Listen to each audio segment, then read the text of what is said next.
వృశ్చిక రాశి వారికి ఈ వారం మిశ్రమ ఫలితాలు గోచరిస్తోంది. ఇంటా బయట చెప్పుకోదగిన స్థాయిలో ఇబ్బందులు అనేవి ఏర్పడతాయి. వీరికి కుటుంబపరంగా ఉద్యోగపరంగా కొన్ని చిక్కులు అనేవి ఏర్పడతాయి. ఆ చిక్కుని ఎలా తీయాలి, ఎలా బయటపడాలి అన్న ఆలోచనతో ఎక్కువగా సతమతం అవుతారు. వాటి వలన కూడా ఆరోగ్యరీత్యా వీరికి ఇబ్బందులు అనేవి ఏర్పడతాయి. ఏదైనా సరే మనసుకు తీసుకోకుండా ప్రతి ఒక్క వ్యవహారాన్ని క్షుణ్ణంగా పరిశీలించి ఆలోచించి నిర్ణయాలు తీసుకోండి. ఎవరి సలహాలు మీకు తీసుకోరు. ఏదైనా నాకు నేనుగానే వెళ్ళాలి, నాకు నేనుగానే పరిష్కరించుకోవాలనే భావన ఎక్కువగా ఉంటుంది. కొన్ని సందర్భాల్లో ఇటువంటి మంచిది కాదు. సలహాలు సూచనలు తీసుకోండి. ఏది మంచో ఏది చెడో నిర్ణయం తీసుకోండి. రాష్ట్రాధిపతి షష్టమాధిపతి అయిన కుజుడు వ్యయంలో ఉన్నారు. కుటుంబపరంగా కొన్ని చికాకులు అనేవి ఏర్పడతాయి. సంతాన అభివృద్ధి మటుకు బాగుంటుంది. సంతానం కోసం సంబంధం చూడడం అటువంటివన్నీ బాగున్నాయి. సంతానానికి మంచి ఉద్యోగం రావడం, ముఖ్యంగా ప్రభుత్వ ఉద్యోగం వచ్చే అవకాశాలు కూడా కొంతమందికి ఉంది. ప్రయత్నాలు ప్రారంభించవచ్చు.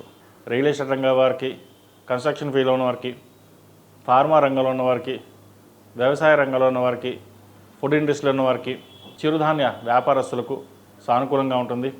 ఈ రాశిలో జన్మించిన విద్యార్థులకు కాలం అనుకూలంగా ఉంది. చెప్పుకోదగిన స్థాయిలో ఇబ్బందులు ఏమీ లేవు. చతుర్థంలో రాహు ఉన్నారు.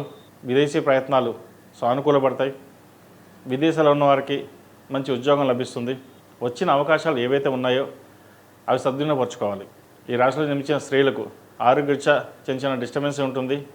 కుటుంబ పరంగా కూడా జీవిత భాగస్వామితో విభేదాలు వచ్చే అవకాశం ఉంది. మాట పెరిగే అవకాశాలు కూడా లేకపోలేదు. వాటి విషయంలో జాగ్రత్త తీసుకోండి. ఆరోగ్యరీత్యా కూడా కొన్ని జాగ్రత్తలు తీసుకోవాలి. వ్యాపారరీత్యా అంతంత మాత్రంగా ఉంటుంది. ఎందుకు ఈ వ్యాపారం చేస్తున్నాం, వ్యాపారం మనకు అవసరమా, ఇది మానేసి ఉద్యోగం చేసుకుంటే బెటర్ కదా అనే భావన కూడా ఉంటుంది.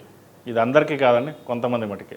వ్యాపారంలో లాభాలు చూస్తారు, నష్టాలు చూస్తారు.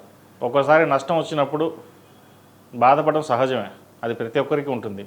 కానీ మీకున్న ధైర్యాన్ని బట్టి, ధైర్య సాహసాలు బట్టి కొద్దిగా ఓర్పు వహించడం అనేది చెప్పదగినది. ఒక్కొక్కసారి సహనం కోల్పోయి మాట తోలడం, అది కుటుంబంలోనూ బంధుత్వంలోనూ సోదరి మధ్య లేదా స్నేహితులతో విభేదాలు వచ్చే అవకాశం ఉంది. ఈ రాశివారు ప్రతిరోజు ప్రతినిత్యం సుబ్రహ్మణ్య స్వామికి అష్టకం పఠించడం, సుబ్రహ్మణ్య స్వామికి అభిషేకం చేయడం, సుబ్రహ్మణ్య పాశుపత హోమం చేయించుకోవడం చెప్పదగిన సూచన. ఈ రాశిలో జన్మించిన వారికి కలిసి వచ్చే సంఖ్య 7, కలిసి వచ్చే రంగు మెరూన్. ఏదైనా పని మీద బయటికి వెళ్ళినప్పుడు మంగళవారం కానీ శుక్రవారం కానీ వెళ్ళండి, మంచి ఫలితాలు సంప్రాప్తిస్తాయి.